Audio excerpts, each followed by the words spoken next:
ahorita un día especial para nuestra comunidad chinesa, tá Año Novo chinês para nós. Normalmente, todo ano nós temos uma festa aqui na clube chinês, que nós temos atividade para muita nós temos coisas para muita hunga, nós temos comimento, nós temos bebimento, cantamento, bailamento, tudo isso aí. Awo ita prome ayan bosta si sake? Não, todo ano nós temos ele. Dor que aí não passa na problema de Covid, então nós temos seguramente 2 ou 3 anos sem pôr festa acaba. Awo quando persona também para formar parte de evento aqui? Essa aqui tá festa que todo chinês por presente. Que invitação não por chegar também, que nós chineses não por chegar anytime que não mestre uma invitação. Nós aqui também tem grupo que também toca aqui dato vai para tem essa aqui da parte da tradição também? Sim, essa aí tá tradição de não tem Lion Dance. Essa aqui tá Año Novo chinês, é hobby importante para nós, Lion Dance. Que é baile, não? Baile que sempre tá aí com a missa, pero muito deep me não sabe disso aí. Pero missa que tur año não tem esse, que é Lion Dance mestre tá aí. Na final você persona para agradecer seguro passa isso aqui possível?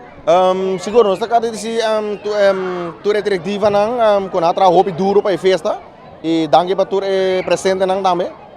Este año 2023 son año nuevo chinés, son conejo. Este año son año nuevo chinés.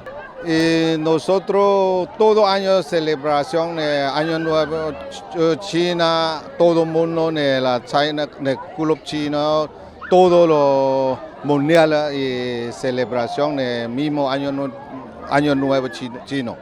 Más o menos hoy tengo gente todo chinés con mezclado, más o menos casi 500 gente.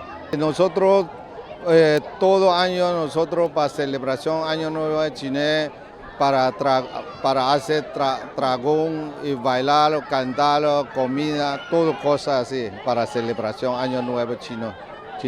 Pero cada un año de China en fecha no están exacto en el mismo día porque los diccionarios de la Candelaria no todo igual como aquí, por ejemplo, uno hasta en el 30, 31, porque a veces en ¿cómo se llama?